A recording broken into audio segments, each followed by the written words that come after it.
Hope all of you have started manifesting, started experiencing the manifestation.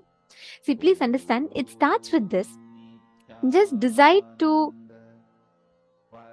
sit with the decision to manifest. That's all you need to do. The experience will automatically come to you. The moment you decide to give that breakthrough to yourself, whenever you manifest these powers, right?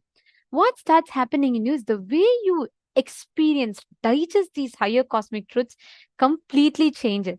It just changes the way you perceive, experience the reality. Yes. Now, can I please request all the participants to come and settle down? Nithyanandam, can I request all the participants to please settle down? I request every one of you to please come in the camera, be seated. Darshan is going to start just round the corner. And for the darshan today, we're having a very important initiation about which we're all going to be learning now. I request every one of you to please settle down.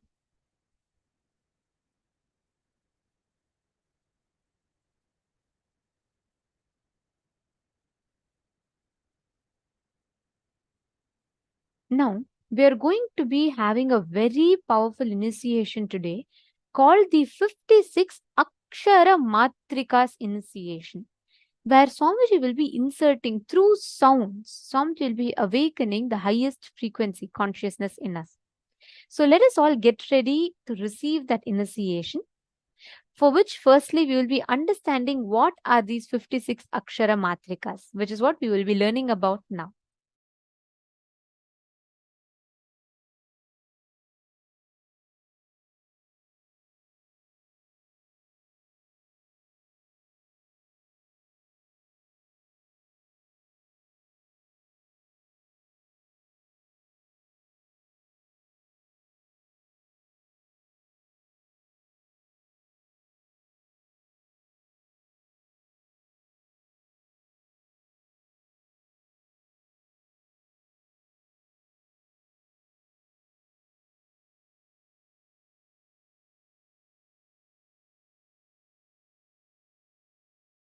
and more in a positive way. Yes. How the neurological experiences can be generated independent of outer circumstances and can be established permanently in us.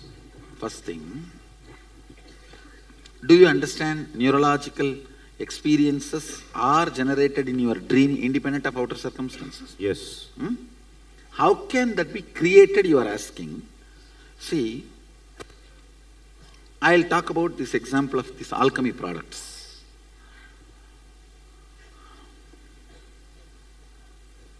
If I utter a word cow, immediately that animal picture starts appearing in your brain. Am I right? Yes. So I instigate a neurological experience by my sound. Same way, there is something called Deva Bhasha. Through vibration, I can instigate certain experiences in you. Irrespective of outside. That is what is called Deva Bhasha. So those vibrations can be stored in a product. And it can go on instigating that in you constantly, whatever you are doing as your everyday routine. Whether you are lying down or sleeping or anything. That is what I am doing. How many of you already started feeling the effect of that alchemy products when you are sleeping with them? Raise your hand. This is the witness. Just see, that's all. That the experience can be permanent in us. Yes. Okay, sir. Neurological. When the effect is created, it's permanent enough. Now you understand that it's not waste of time and energy. It's all real science. I'm doing something real.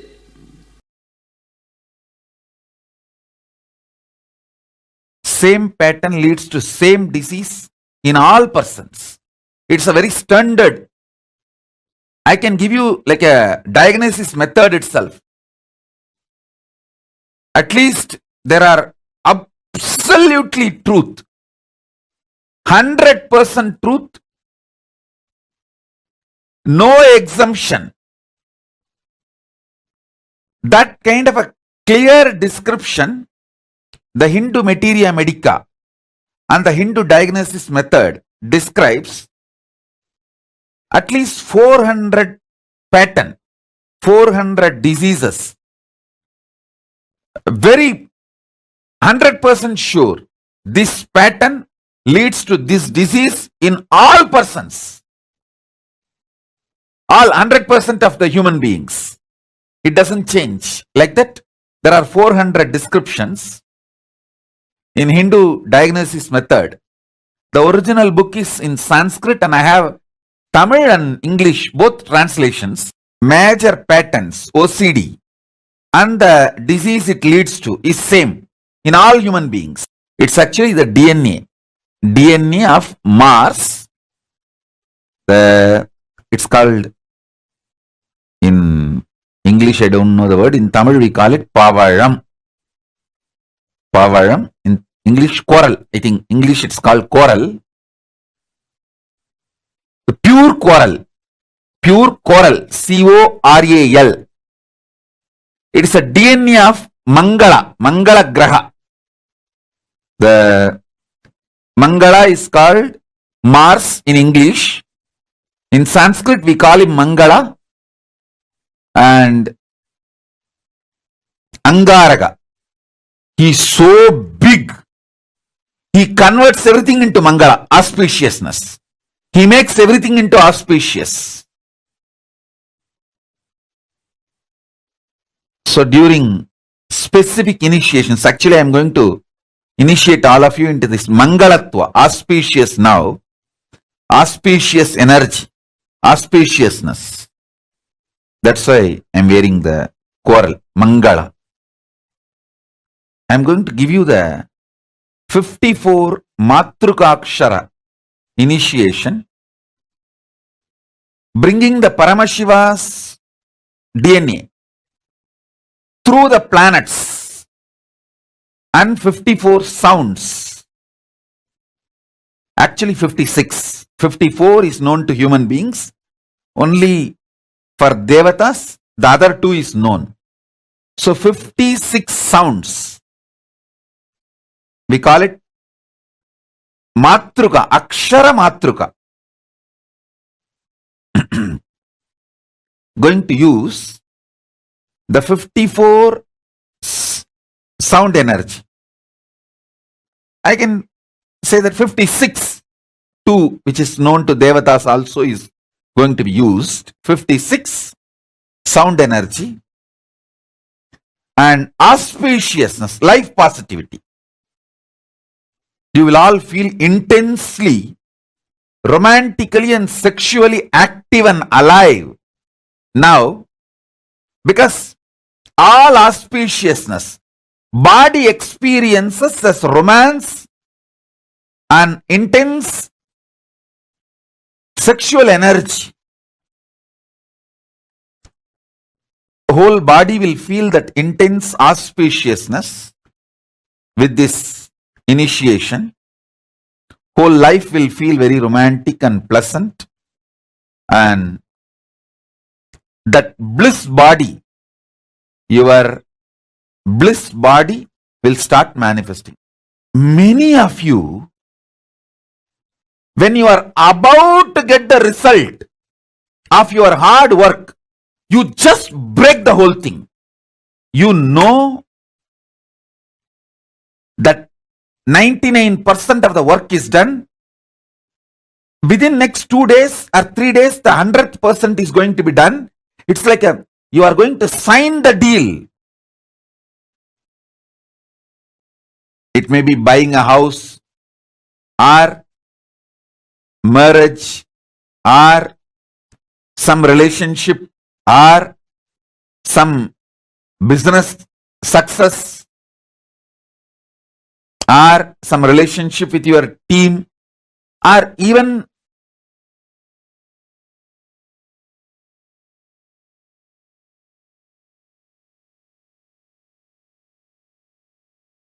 things related to your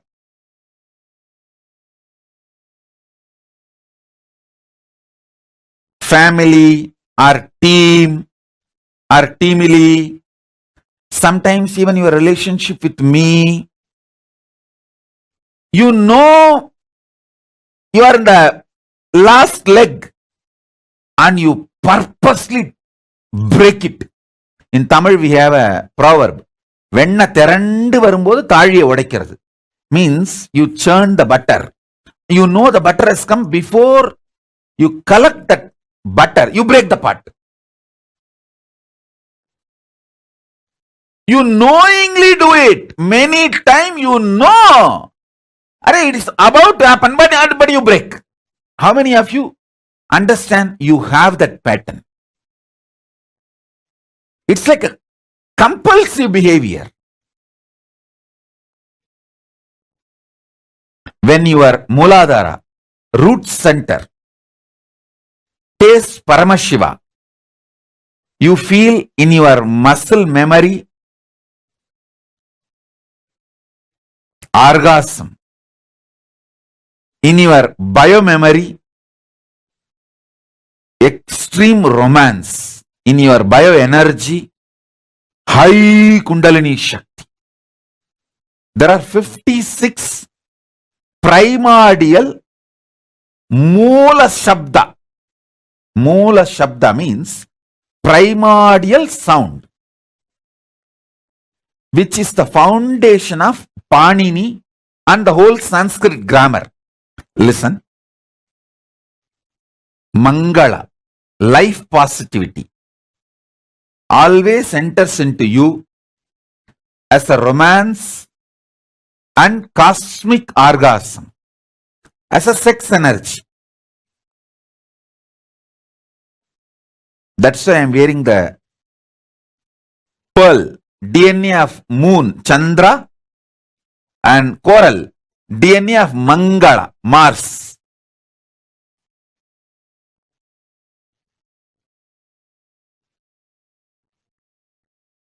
I'll bring Paramashiva's DNA through the planets, put it inside your Mooladhara chakra. It will do so much auspiciousness.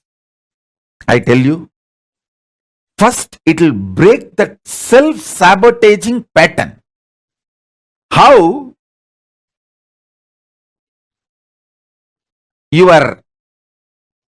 The compulsive behavior of breaking your own life when things are exactly on 99th percent. You will do everything. The 100%, that last is going to happen. Tomorrow you are going to sign and today you will break it. Knowingly. That self-sabotaging pattern gets removed when Mangala, the Mars energy, manifests in you. Mars energy manifests in you when Paramashiva's DNA is put in your root chakra, Mooladhara chakra. Which planet does self-sabotaging? Rahu does it. Rahu is the reason for that. If you worship Rahu, you will bless and you will tell, okay, I will not do that for you. You enjoy Guru and Shukra.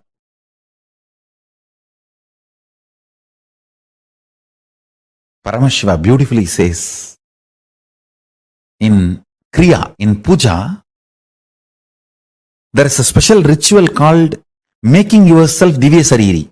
You invoke every part with the sacred syllable of Paramashiva's name. Paramashiva sits on the throne made out of 54 mantra. Not 52, 54. 52 akshara, one spelled but doesn't have a script, another one can neither be spelled nor written. So totally 54 akshara.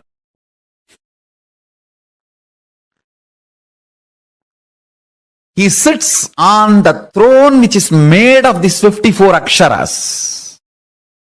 And listen carefully. When you invoke those aksharas in the various parts of your body, with the declaration, this part of the body, let it manifest Paramashiva and His glory, His state, space, powers and being and powerful cognitions. That part becomes Divya Sarira. If you do not feel pain during the multiple compound fracture, be guaranteed your body will not stink or rot or degrade when you leave the body. It will only be Jiva Samadhi. There will not be ordinary death. The body will not have any decay. Yoga Sarira doesn't decay. You become Divya Sarira.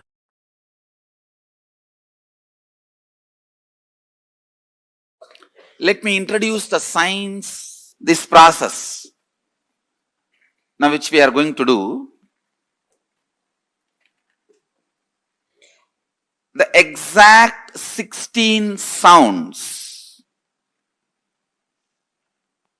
which awakens these same lines into your brain, in your cognition, which makes that 42 powers awakened. I am going to use those 16 sounds and literally program your biomemory and muscle memory with those 16 sounds. See, all this, the traditional dress, ashram dress, it is all directly helping you to support the process.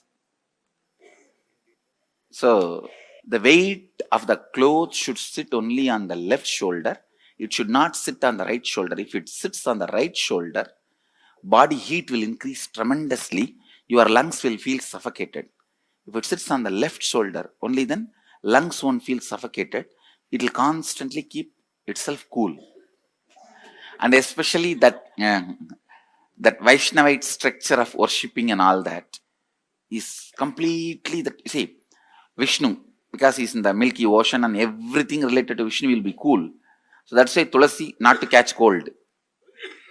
Shiva, the whole thing is cool, that the Kailasa, everything. But he himself is a very high active heat. That's why Baal to cool it. Baal will cool. The whole thing is related to this. See, now let me restrict myself only to this process. Let me not get into the whole thing. I am not expecting any cooperation from your mind.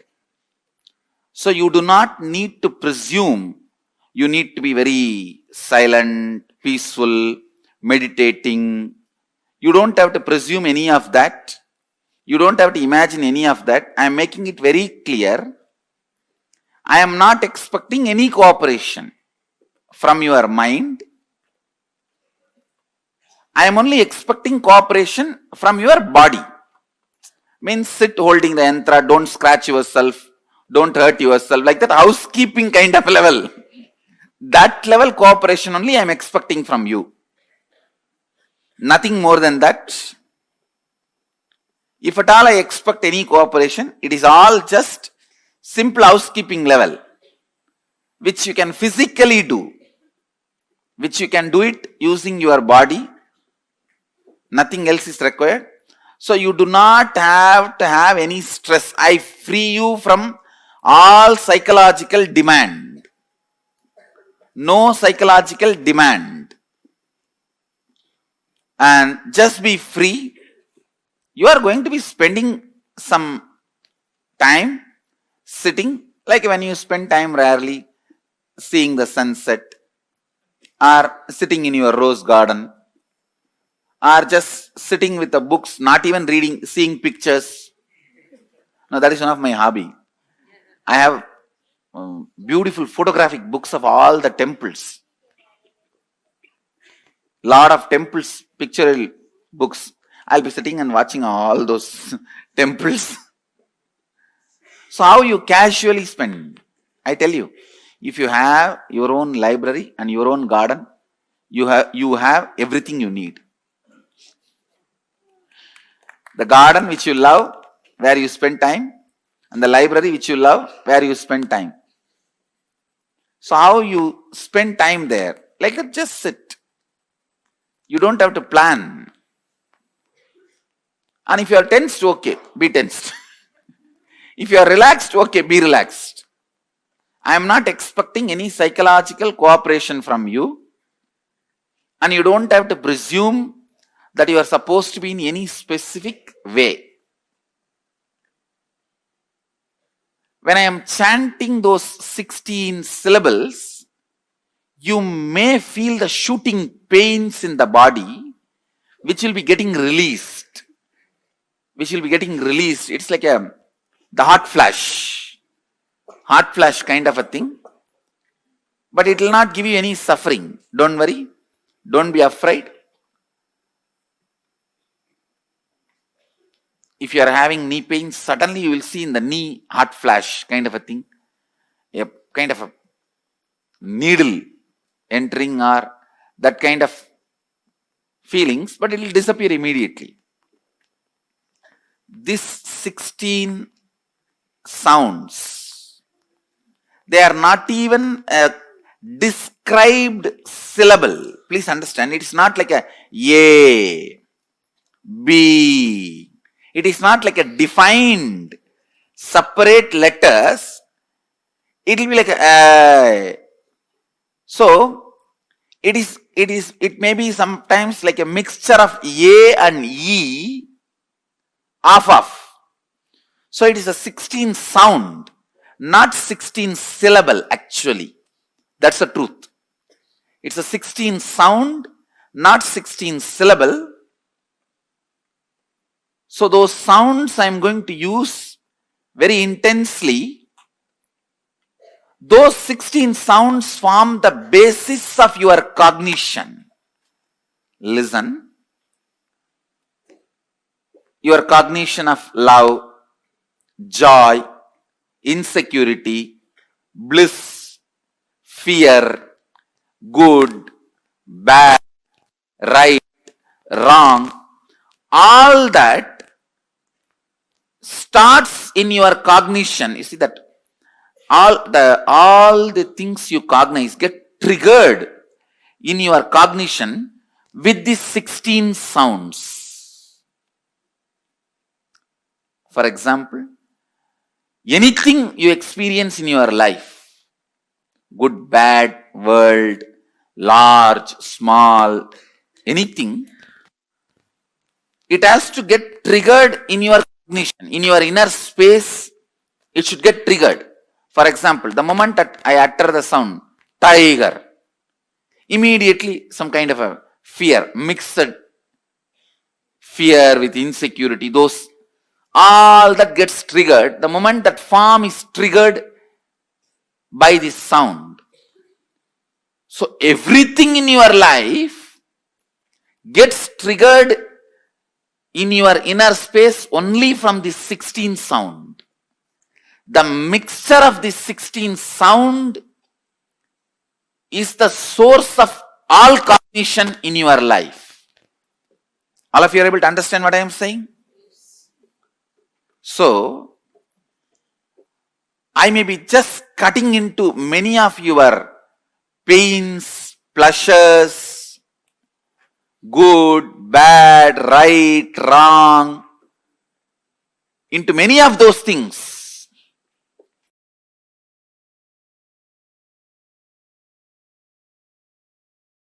Number one, Brahma Dhyanam means being in that ultimate Parabrahma, Paramashiva, Parandama, which is the ultimate. Paramam, Paramatma, Paramashakti. All these words you can use. That Paramam, ultimate. Being in that Paramam, that is called Brahma Dhyanam. Brahma Aksharam, the syllable which puts you in that space. Mahaksharam, Brahma Aksharam.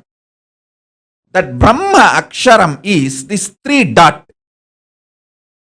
You can see in my own Guru's handwriting, Brahma Dhyanam, that word in Tamil it is written, and 3 dot. That 3 dot is the Brahma Akshara, ultimate mantra, which puts you in Samadhi immediately. And now I will give you precise cognition. This 3 dot means, understand, there is something in you which you don't need to remember. It is there 24 hours. When you are waking state, when you are in dream state, when you are in deep sleep state, it is there. Even during deep sleep it is there. That is why after sleep when you come out you say, I slept so well. So it is there. You don't need to remember it. And you can't forget it. It is there. Which you don't need to remember, which you can't forget, and that only remembers everything. These 3 qualities put together, there is something in you. That is Arunachala. That is Paramatma. That is Paramashiva. That is Parabrahma. That is Parandama. That is Paramashakti. That is Paramaguru. And that is Paramatma. Listen. Listen to this 3 statement. This 3 only you need to remember. Which is there in me, which I don't need to remember. First. Which I cannot forget, even if I want. Third. That only remembers everything. Which is there in all of us always. How many of you are able to understand? With how many of you it clicks? Yes? Yes. Raise your hand. If it clicks with you, raise your hand. This is exactly Arunachala.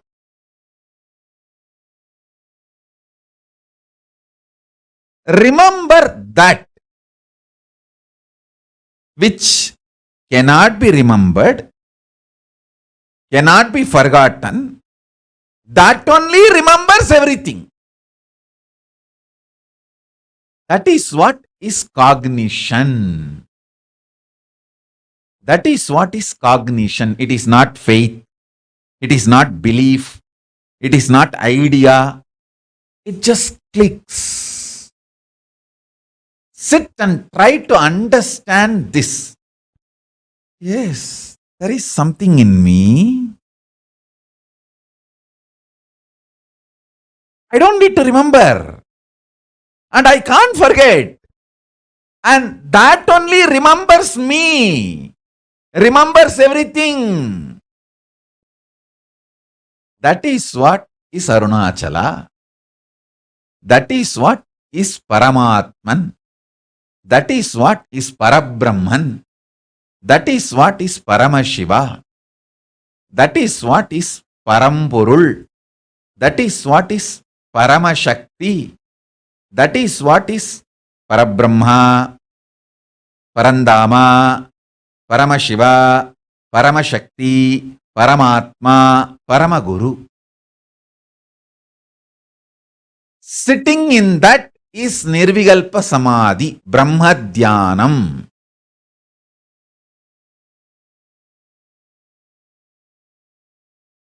Just remember this one powerful cognition. This Mahavagya puts me in Samadhi. This is spiritual lullaby for Samadhi and Suprabhatam, wake up song for Paramashiva in me. For Paramashiva to manifest. With this one spiritual powerful cognition, chant this Mahavagya. Om Nityananda Paramashivoham. Om Nityananda Paramashivoham. Om Nityananda Paramashivoham. Om Nityananda Paramashivoham. Om Nityananda Paramashivoham.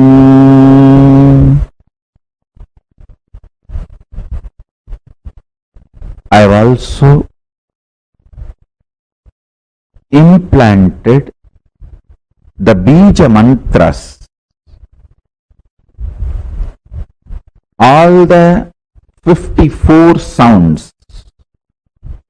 Some of the Sanskrit scholars may think, oh, it's only 51, some 52. What is mean by 54? Please understand. Many people think Sanskrit has only 51 akshara. Some say no, it is 52. But I tell you 54. There are 54 bijas, powerful seed syllables. I have embedded them into this Mahavagya and has manifested the various versions of Mahavagya, which I will be sharing with all of you in further satsangs, like Om Nityananda Paramashivoham. When the Devi Bija, Parashakti Bija is embedded, Om Hrim Nityananda Paramashivoham. When Ganapati Bija is embedded, Om Gham Nityananda Paramashivoham. So with each Bija mantra, this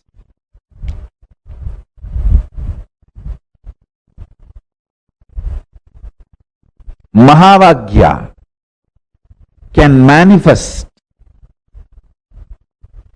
various different powers intensely, immediately,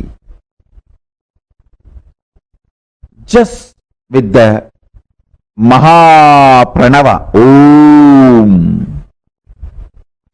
It can manifest everything. With the specific bijas, it can manifest those specific manifestations immediately.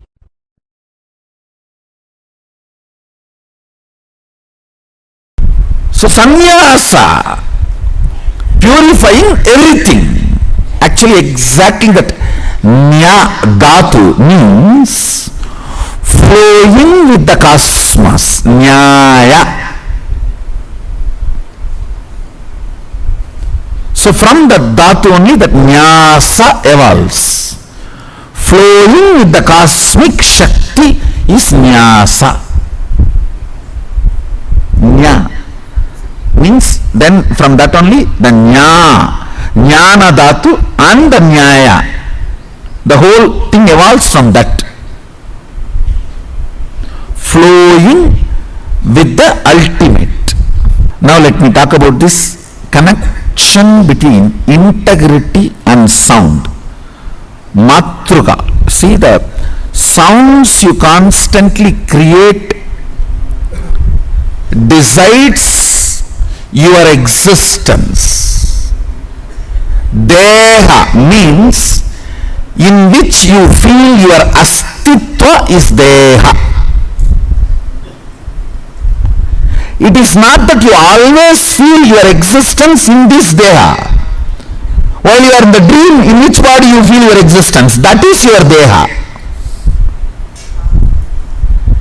In my case, I always feel my existence in my divinity. That is why it is Divya Deha.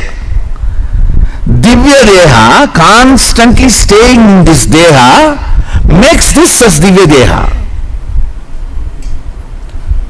So your existence is the words you use within you. Now, teaching you to use powerful words within you is integrity.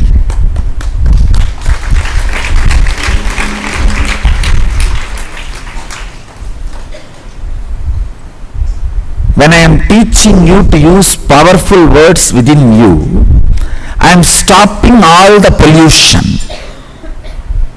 of Ganga.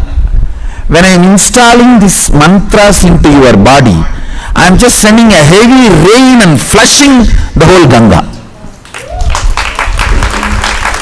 of the past pollutions. Clear?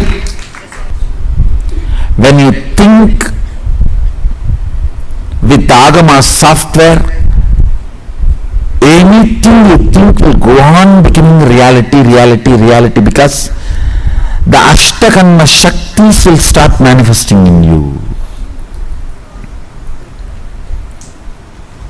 Actually, today I gave a thorough compilation. Start as Vedanti, grow as Shaivagami, conclude as Shaktagami.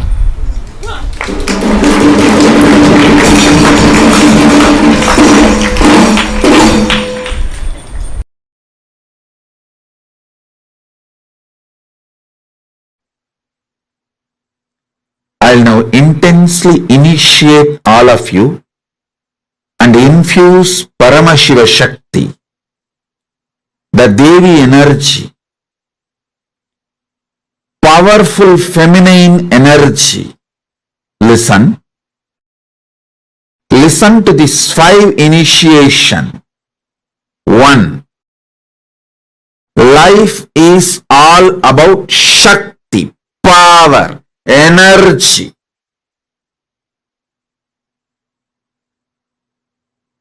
Poor, mediocre, cheap, ignorant human beings think life is all about good and bad, right and wrong. But only a light, royal, enlightened, great beings know life is all about Shakti, power, energy, not about good, bad, right, wrong. I am not saying you should be bad, but I am making it very clear. Cosmos functions based on energy, Shakti. So if you want anything, it can be only from Shakti, power, energy. If you know how to receive and infuse that energy into your sankalpas, your vision, your desire, your want, your need, you will simply manifest it.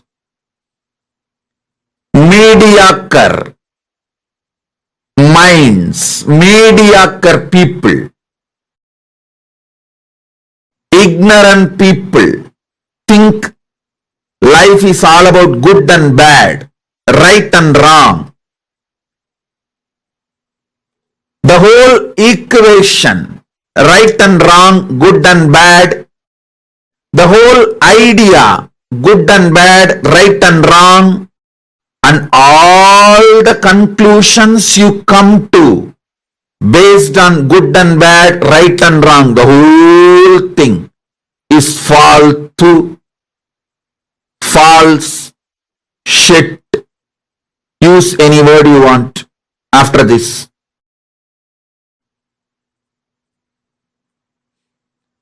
You can use all these words, faltu, false, fake, shit, whatever words you want.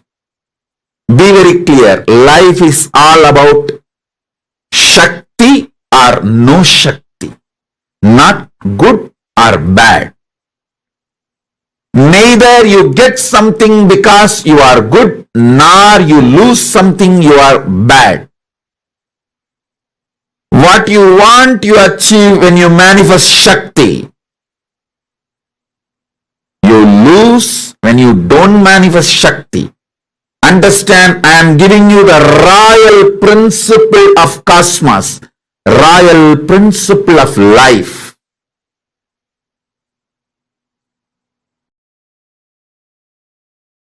First truth, first initiation. Life is all about Shakti. Second initiation. You have the possibility to manifest Supreme Shakti. Supreme Shakti has put her own seed inside you. You can simply mirror that Supreme Shakti and manifest it. This is the second initiation. Third,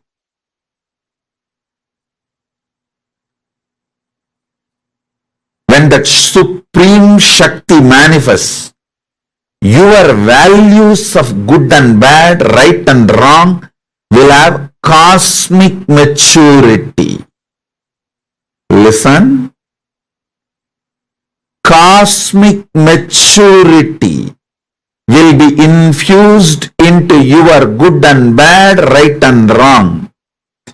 You may think giving a piece of burger to a poor man is good, but cosmically killing an animal and taking the meat out of that animal for food is wrong. So what you think as good cosmically will be wrong. You will have this maturity only when Shakti is infused in you.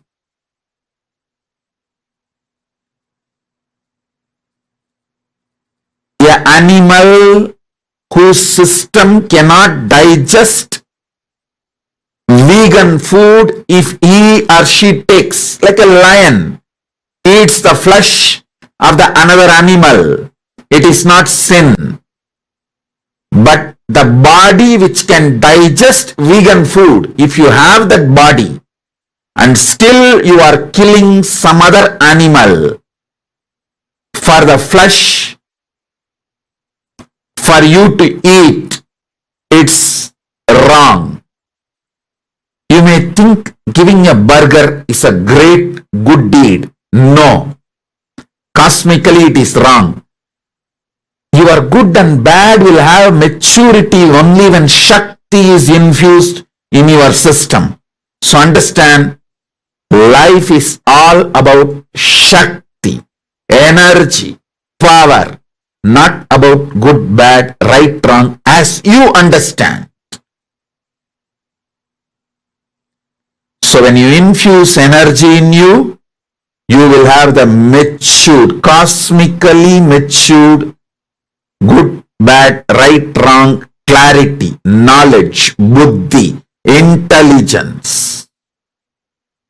Fourth initiation. This cosmic power, Shakti, is a mother from which you are flowering. So she is easily available the moment you ask her to manifest in you. So call her, tell her, these are all the things I want. Please start manifesting you in me. That's all. This is the fourth initiation. Fifth,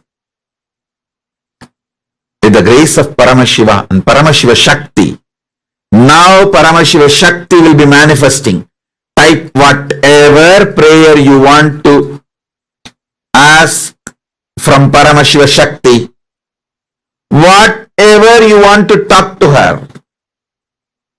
You can type as a direct message. Now Paramashiva Shakti, with the grace of Paramashiva and Paramashiva Shakti.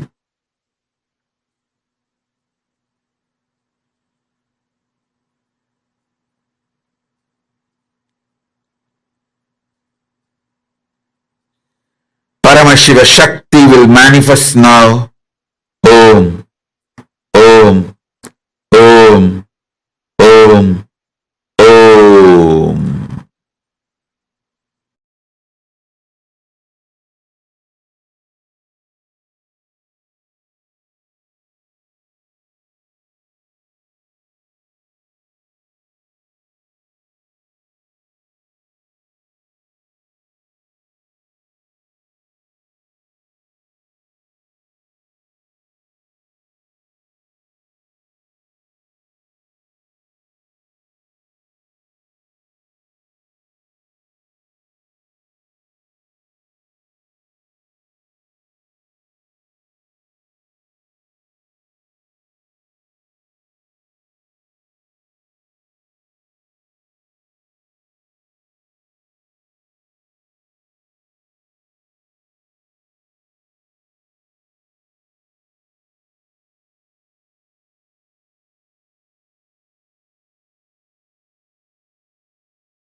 Nityananda. Such a powerful initiation Swamiji had initiated all of us into, with revealing to all of us about the 56 Akshara Matrika initiation. How using these syllables, Swamiji is going to be doing a very, very, very powerful process inside of us. And all of us are going to be experiencing very, very deep completion happening inside us. Now, the completion process that Swamiji had explained to us, and especially the patterns that Swamiji had explained, revealed to us about, is what we are going to be working right now and preparing ourselves for the initiation itself. So, you're ready for it? Like Swamiji explained, there are 52 syllables in Sanskrit. The whole Sanskrit language can be reduced to Omkara. And the whole Omkara can be reduced to the center sound. The Omkara has a, U, and N. It can be reduced to the center sound of U, the center vibration. When you centering yourself in the center vibration, you can just go beyond language and verbalization.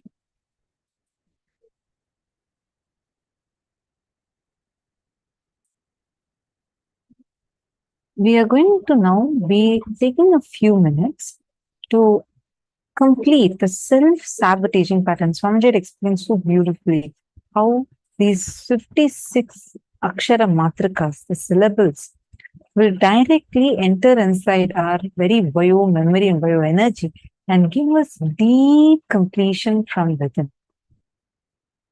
How many of you clicked with it?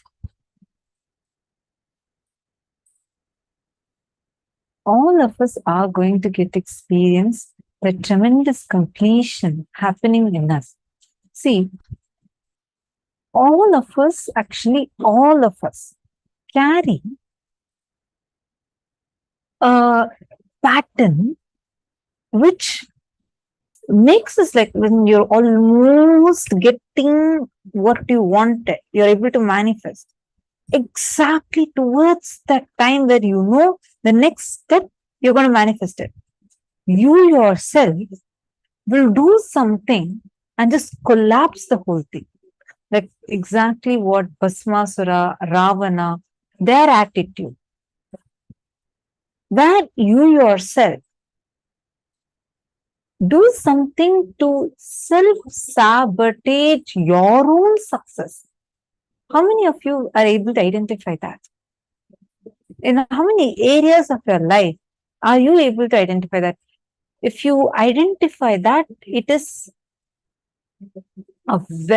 a great blessing you have, because now you have identified it. Once you identify it, it's very easy to complete out of it. Actually, like Swamiji said, right? Blind spots loses its power over you. The moment you just become aware that it is a blind spot, that itself is enough for it to lose its power over you. Only as long as you think it, you do not know, or you're not aware of the blind spot, you are stuck in the rut of it. The moment you realize that you are beyond, like the moment you realize that this is your blind spot, that moment the blind spot loses its power over you. Like Swamiji said, today's initiation in particular is all about how we can experience this space. Through the Akshara Matrika initiation, Swamiji is going to be transmitting, infusing that bliss into our Mooladhara chakra. Take a few minutes, and how many of you are able to find out that exact place where you do the self-sabotaging? For example, let us say you are having, now you are just rebuilding yourself, and after a long time, you're able to rebuild your relationship with the people around you. Let's take, for example, your spouse.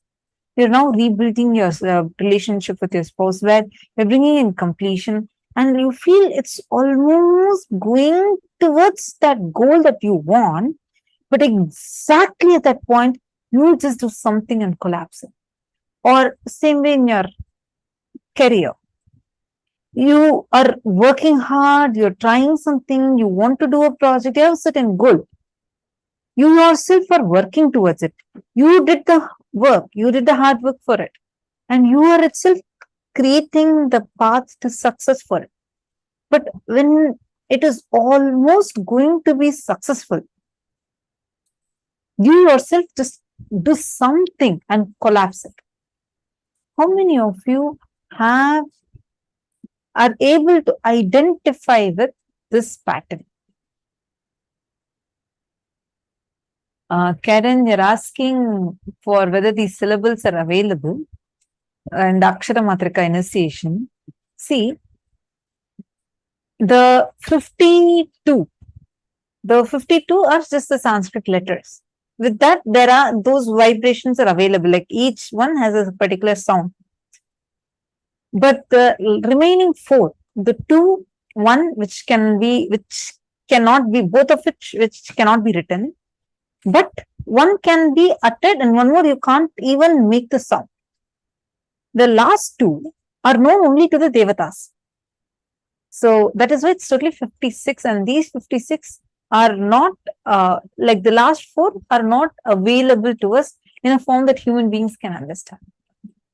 Okay, now come on, all of you please post in the chat if you are able to relate with this pattern. Listen carefully, whether you did gym, yoga, workout, you started building your body. You are now seeing that, okay, your body is transforming, you're happy that now let's say you're getting more fit. But at one point, something you do, and either you just stop going to do that workout at all, or you just do something to stop yourself, or probably you go and eat junk food, something, in some manner, you express it in some way, and just collapse what you yourself with your hard work built it. Whether it's in your health, whether it's in your career, your relationship with your spouse, your relationship with your family, your relationship with your friends, your relationship with yourself, even the confidence you have on you. 2 days you're so intense, and at one point you feel like, yes, you're achieving the way how you want to be. Exactly that time, you yourself do, either you do something or withdraw from life, but collapse. That self-sabotaging pattern that you carry. How many of you are able to identify with this? I'm just explaining because today's session, the pattern that you should be completing with, you should be aware of, at least like Swamiji said, right? Even if you're able to see this pattern is stopping you, that is enough. Because it is important, like Swamiji said, the mind as such doesn't matter. Swamiji doesn't have to convince the mind that we are Paramashiva. Swamiji will give that as an experience. But this self-sabotaging pattern is the only thing that comes in our way when we are about to receive that. Like Swamiji says, whenever you're about to have a breakthrough, you're about to sign a deal. But exactly that time you decide and some things happen and you just leave everything to collapse. Like this, the self-sabotaging pattern that we create in us is the only thing that stops us from experiencing these breakthroughs. So I request every one of you, take a few minutes and pen this down. Write down at least 15 such thought patterns that you carry, where this exact self-sabotaging happens in your inner space. Take a few minutes. If any of you have a doubt in this, please take a moment and please post it. I request everyone to start penning this down. See, you just need to bring your awareness. Today, all of us will experience that auspiciousness. Ma Jyotikana is asking, what is the solution for this, Ma? How can we free ourselves from this pattern? See, first thing, Ma, you need to identify where all you have this pattern. First, your awareness needs to come there. consciously you decide to stop it. And like how Swamiji explained, right? All of us carry deep inside us anger about the physical pleasure that you have not been given enough, and that all other human beings are enjoying more than you. This pattern brings deep jealousy, anger, and violence in you. We're going to be going into that. So layer by layer, we're going to attend to it. First, I request everyone to identify where all do you have this self-sabotaging pattern. You don't need to put it in the chat. You can write it for yourself. In the chat, you can post. If you have any questions, feel free to post that.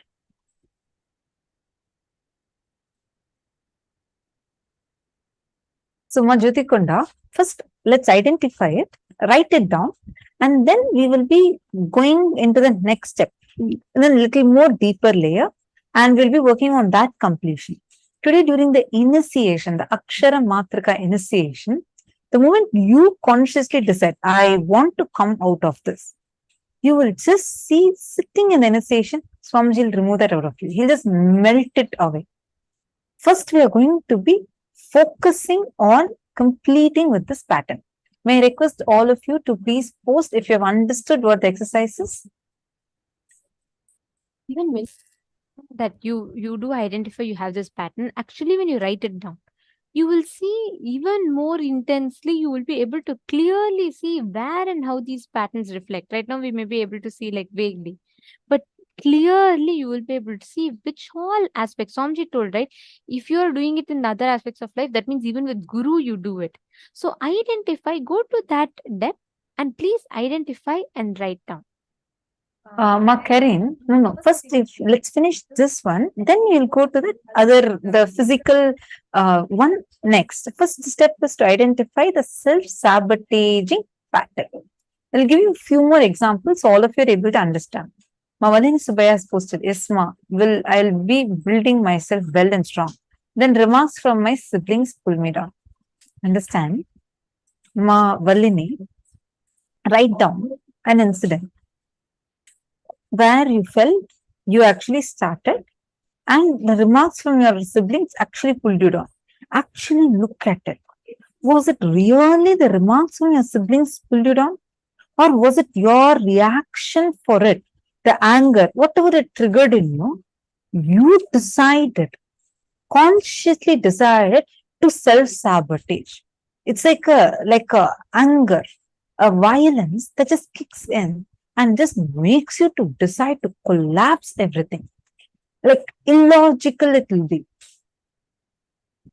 Mavimala is asking, this is totally different from procrastination. Again, procrastination is only a branch of this. This is like a root one. It's a little more deeper.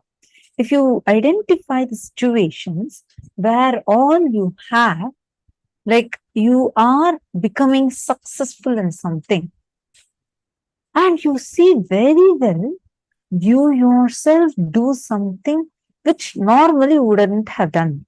But you yourself do something, collapse it, and then you beat up yourself for it.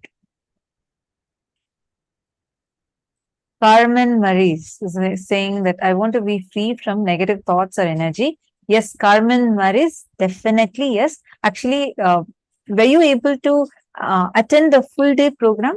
Because actually, if you are able to attend the full day program, I highly recommend that you attend every day full day.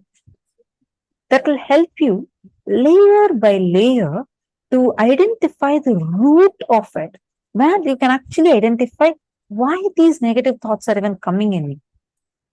And it will not even take like so much of effort. See, let's say a room filled with cotton, so much of cotton is there.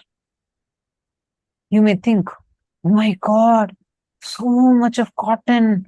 How many matchsticks after matchsticks I need to use? I have only a small matchbox. How am I going to burn the whole cotton? You just put fire on one, it will burn the rest.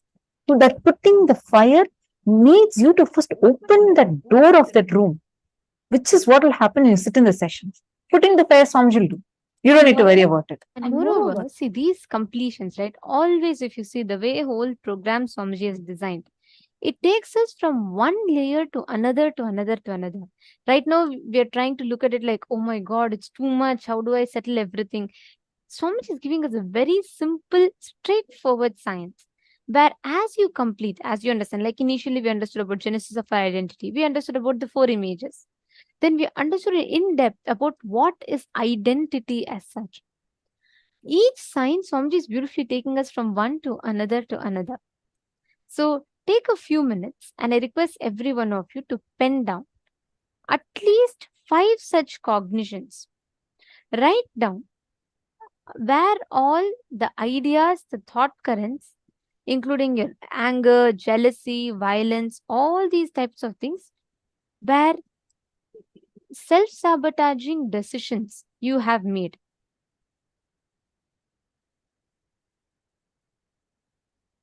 So, Ma Vimala, I hope you also understood, Ma. The procrastination also, look at it from this angle. Where, if you're saying you're having procrastination, look at, you already know that you're carrying that procrastination as a pattern. It's a conscious choice, right? Look at the situations wherever you're almost like, let's say, you have a lot of ideas to put a business proposal together, put it together, you want to do it, and you really decided, quite like you feel this will be such a hit idea. Start working on it. At one point, you start finishing, you're almost in the stage like you start putting together. And then at one point, there will be like one kind of a violence from within, a decision, like you yourself will feel like it won't even be like a logical step 1, step 2, like that. Somehow you either you withdraw, procrastinate, postpone it so much, and you'll collapse it. Or some way you express that violence to collapse it. That is called as self-sabotaging pattern. Ma Nitya Kalyana Sundari is asking, I definitely have this pattern whenever everything is going great in my life. I have this tendency to tumble and destroy everything for no reason. Good that you're identifying it, Ma. Please write down those incidents and we will now help you to, first you're going to identify it, then you're going to do the second level completion. After we finish that, then we are going to be working to prepare our inner space for the darshan. During the darshan, Swamiji will melt away these patterns. He'll infuse that Mangalata, auspicious energy into you. And this pattern will just melt away. So don't worry, all of you can just be relaxed, just be here. Let Swamiji do the miracle inside of you.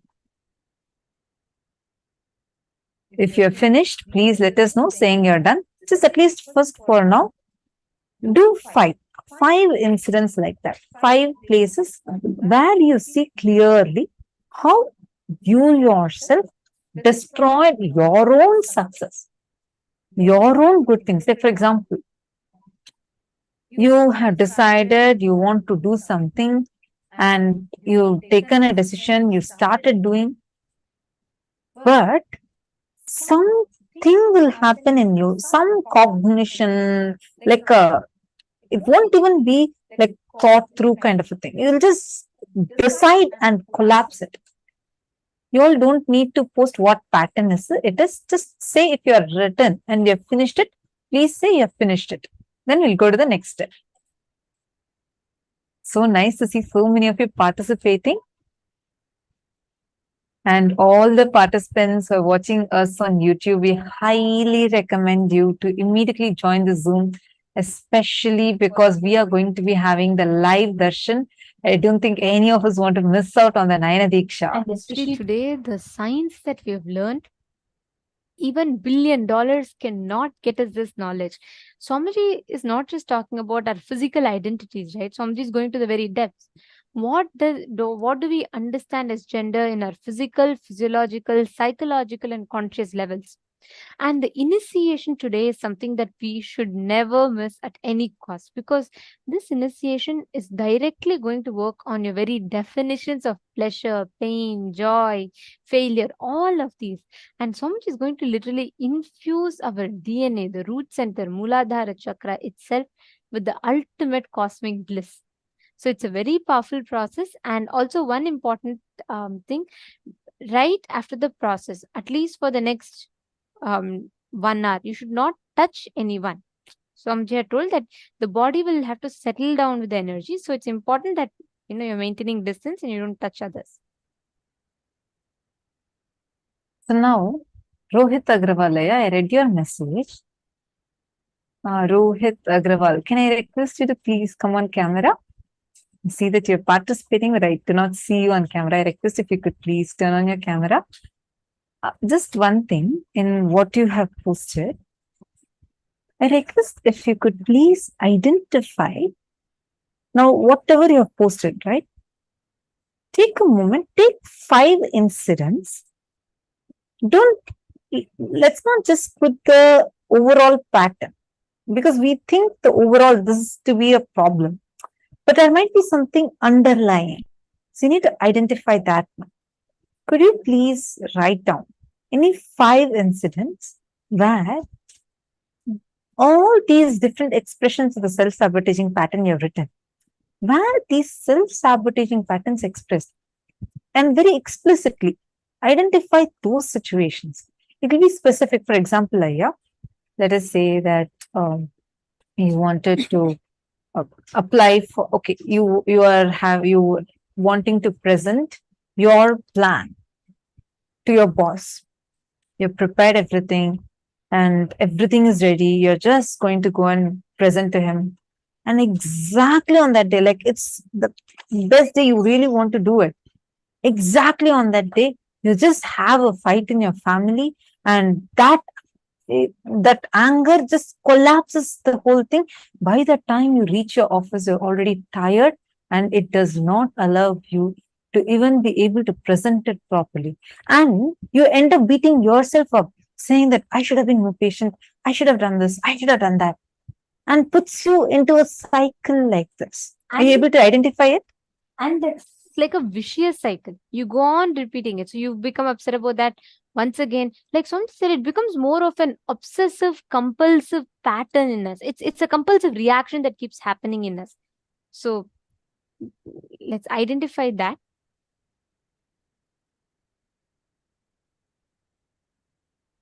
All right. I hope now all of you have written this down. And we're going to be going into the next step. The next step for this is you're going to be completing with the self-sabotaging compulsive behavior pattern. Drop the anger about physical pleasure that you have not been given enough, that all other human beings are enjoying more than you. This pattern brings a deep jealousy, anger, and violence in you. Whether you feel you are undersexed or oversexed, whether you feel that all these physical patterns, you feel that you have not been given enough, you didn't get enough of. Write down. Go on penning down all your ideas, the thought currents, even the anger, jealousy, violence. Oh, how can this person get more? How can that person get more than me? How can I'm also as good as them, but why am I not getting the same way that they are getting? In whichever aspect, feeling not received enough, you have gathered, and all the ideas, the anger, jealousy you have gathered about pleasure and sex, please write them down. And usually, like you can even express it as powerlessness inside you, like a deep powerlessness, which actually is a very cunning way our mind plays with ourselves. It is actually anger which is shown as if it's, you're feeling victimhood. It will be deep anger and violence, like, oh, I am not enough. I am not being given enough, or a powerless feeling that you can't be like how you want to be. Different forms it will be expressing. Identify that. Like how Swamiji says, the problem with lust and sex is they have been magnified and imagined to be much more than what they are. Because of suppression, sex is made out to be much more than what it is. There starts the whole problem. It has been contaminated to a great extent by the media. Take a few minutes now. You're going to be going into your deep layers and identifying this. Sit with yourself. You don't need to get distracted with anyone else. Don't talk to anyone. Just be with yourself. And as Swamiji had mentioned in the video, during this whole initiation, please do not touch anyone else. Make sure you're having enough distance. If you are around some with people, make sure you're sitting with enough distance so that you can receive this initiation and not touch anyone. Sit with yourself now. You do not need to post this in the chat. This is for yourself. Please take a notebook and pen and sit and go on penning down all the anger, violence, jealousy that you feel deeply inside of you that you have not been given enough. Take a few minutes and let's start now.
Please relax.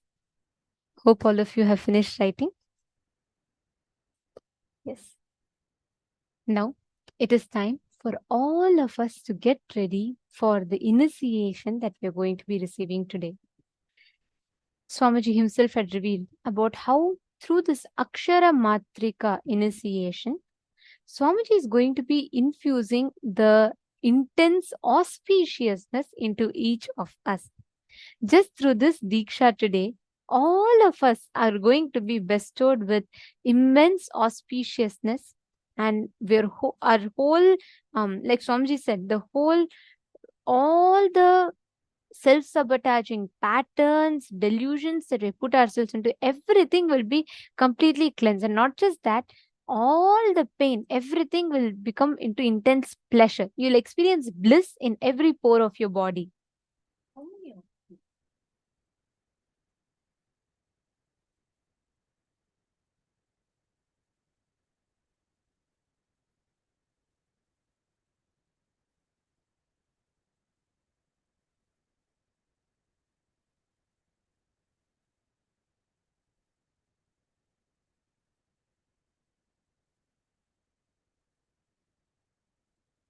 Sorry for that. I hope you all are able to hear me now.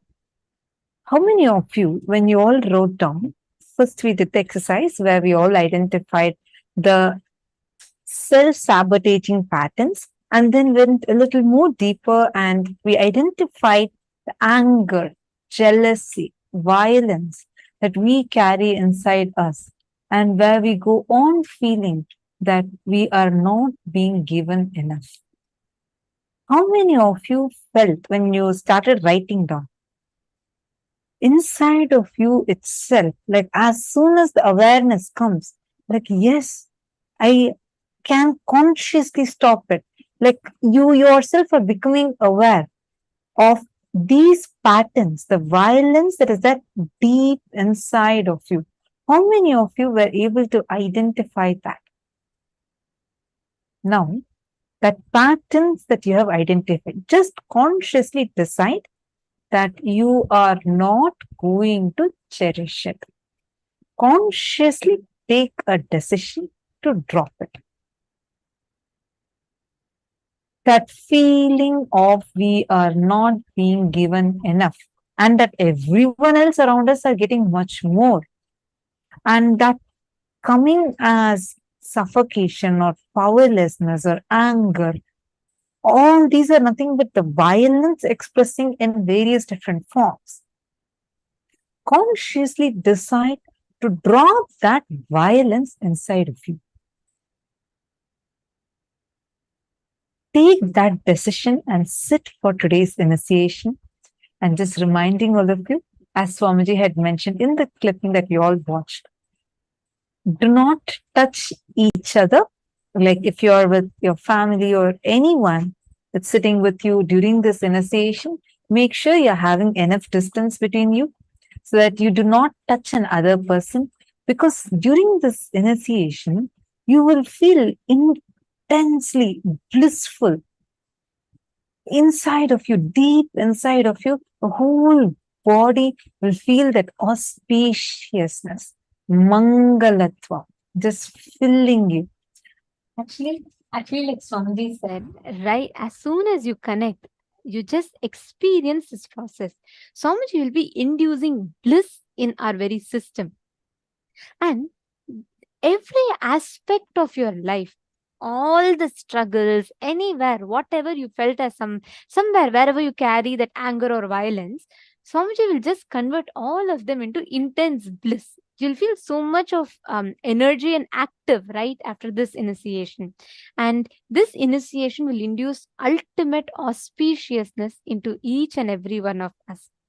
And today, all of us are going to be having the darshan of Ardhanarishwara, the very form of Paramashiva, through which Paramashiva and Paramashiva Shakti represent that ultimate transcendental gender, the superconscious mutation of Paramashiva, through which the ultimate conscious happening, Devi Shakti, Paramashiva Shakti, and Paramashiva, the supreme consciousness, become one and the same, and they give the darshan, grace the whole world. Let us now chant the Dhyana Shloka of this form.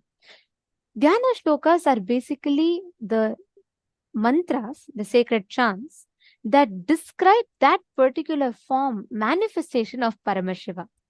Actually, you all can intensely listen to the Dhyana Shloka and today observe during the darshan. You will really see how that micro details with which Swamiji is giving all of us the darshan in the most authentic form, exactly as described in the Agamas, in the Dhyana Shloka. You will also see, even physically, you will actually see Swamiji as Ardhanarishwara. As we all learned in the day one of the program, when we all learned about Avatara Shastra, this Ardhanarishwaratva is one of the qualities of an avatar, where he is completion of all the gender identities and beyond gender, radiating both the divine feminine consciousness and the ultimate masculine consciousness, Paramashiva and Paramashiva Shakti, both through him. And you will be seeing that physically during the darshan. Just, I request all of you, during the darshan, when you're enjoying today's beautiful form, just observe, you will see the extraordinary grace radiating through Bhagavān Ardhanarishwara. Now, let us all chant the Dhyana Shloka.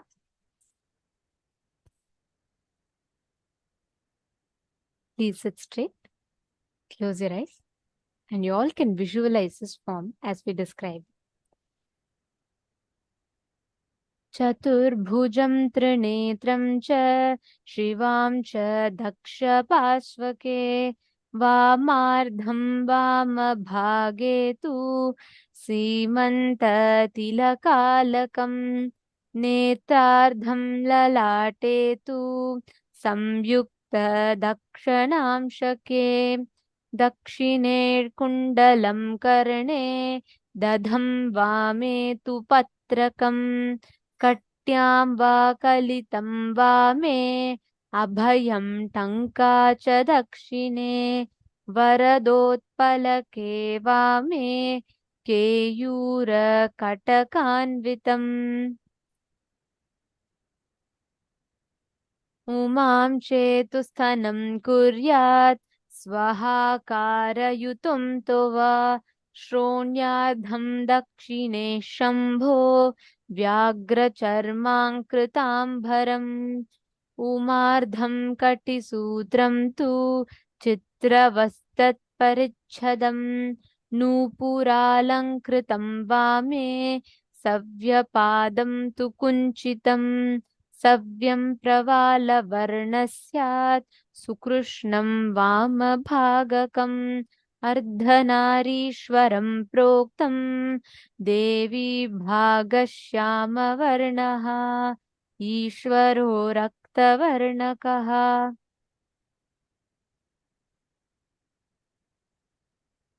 The description of this form goes as: the right side of the Murti is Paramashiva, the left side is Parvati, Parameshwari, Paramashiva Shakti.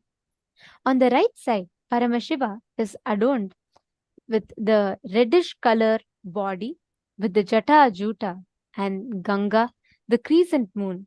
He has half an eye on his forehead and is wearing the earrings. He is wearing tiger skin on his body. Whereas on the left side, Parvati, Parameshwari, Paramashiva Shakti, with blackish color body, has the tilak and curly hair falling on her forehead. She has beautiful big earrings and having her left breast visible. Totally, there are 4 hands. Shiva is gracing with his natural hand, the Abhaya Hasta, holding the Tankam on his second hand, the Paramahasta. Parvati, Parameshwari, is gracing with Varadahasta, holding the lotus flower with her second hand, the Paramahasta. Paramashiva's right leg is a little bent, while Devi, Parameshwari's left leg, was decorated with jewelry. This way, Ardhanarishwara form is ever gracing and brings the supreme auspiciousness to planet Earth. All of us are going to be receiving this very darshan, the form of Ardhanarishwara.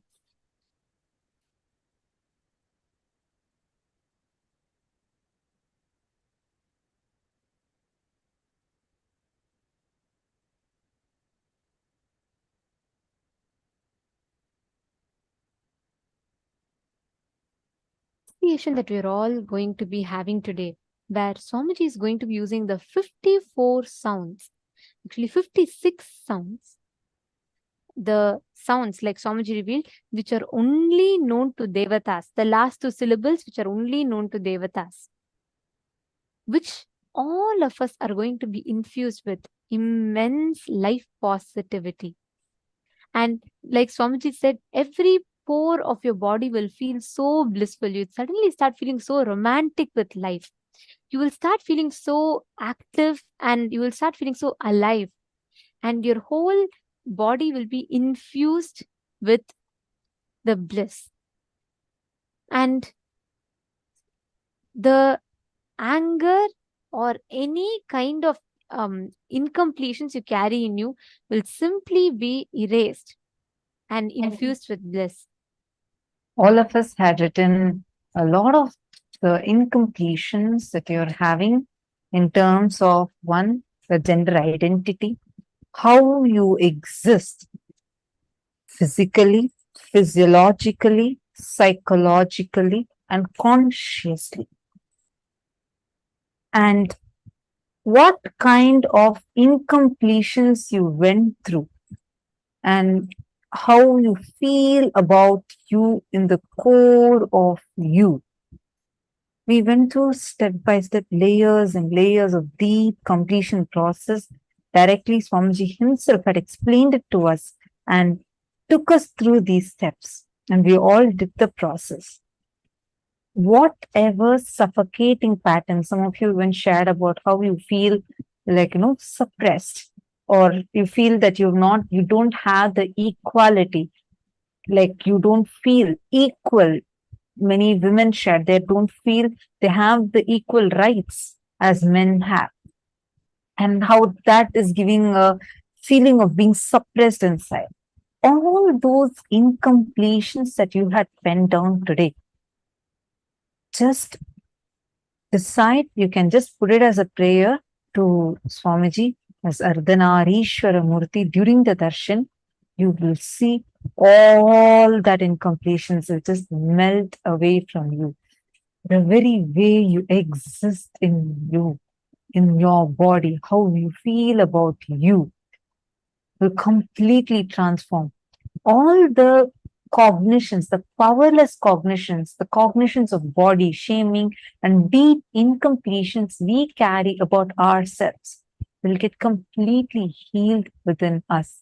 And that is exactly what is going to happen during this 56 Akshara Matrika initiation. I request especially the participants who have been sitting throughout the day, sitting in the sessions, attending and intensely participating, all of you will see every cognition you learned today. It will just become part of you during the darshan, and the initiation will enter you so deeply. Right after the initiation, you yourself will feel it so powerfully, like physically you will feel such bliss just oozing inside you. You'll be like, wow, what's happening? It will not just be a bliss that you feel inside, like physically your very body would be responding in such a beautiful way. Like Swamiji beautifully revealed, right? Through this initiation, your whole body will enjoy Paramashiva, because Swamiji is going to be infusing Paramashiva's DNA in all of our Mooladhara through this particular process, the Akshara Matrika initiation. And like Swamiji said, through the 56 syllables, the sacred sounds, Swamiji will be infusing Paramashiva in our Mooladhara chakra. And at that time, suddenly your body will feel intense bliss. Like you'll just feel like you'll feel such intense pleasure, as Swamiji described it. And when your body starts enjoying Paramashiva, you give birth to yourself. The superconscious mutation happens in you. You enjoy intense love. Your body will feel intense pleasure and love. And Swamiji said, this pleasure that you experience at this point in time, in your very muscle memory level, in your bio memory level, you will feel that bliss and that pleasure with Paramashiva, which will make you give birth to yourself. That is what is described as Akshara Matrika process. And these sounds directly will enter your root center, the Mooladhara chakra, which is the energy center which is blocked by the fantasies and incompletions related to sex. And through this one process, Swamiji will be awakening the pure Paramashiva's life energy in all of us. This chakra is located at the base of your spine. That is the Mooladhara chakra, literally the root chakra. And this holds a lot of your energy. Today, during the process, directly Swamiji is going to be infusing Paramashiva's energy into your very Mooladhara chakra itself. And you will be experiencing it physically, you will be experiencing intense bliss. And all the participants, whoever have been attending the program fully, you can post all the patterns you want to complete with. Just post it, including the self-sabotaging pattern. I saw some of you who had joined for the darshan asking like how you can complete those self-sabotaging patterns or negative patterns that are there in you. We highly recommend that you attend the entire day's program, because Swamiji has designed it so beautifully that it will directly help you to be complete with all these light negative patterns and completely get cleansed of it. You will become such a powerful and a graceful being. So I hope all of you are ready for the initiation now. And just a reminder, we request all of you to make sure through this process, one important thing, like Swamiji had revealed in that session, is to not fall asleep. Sleep should not come in between this.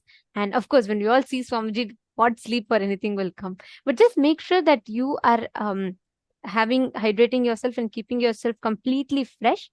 And most importantly, you should not touch anyone for the next 1 hour of after the process. So through the process also you will not touch anyone, and right after the process, even your own kids or spouse, you should not touch for the next 1 hour, because your body will be experiencing that intense pleasure and bliss, and you should just experience that. Let that settle in you, and you should just experience the joy with Paramashiva. You should not touch anyone else at this point of time, throughout this whole initiation, and 1 hour after that.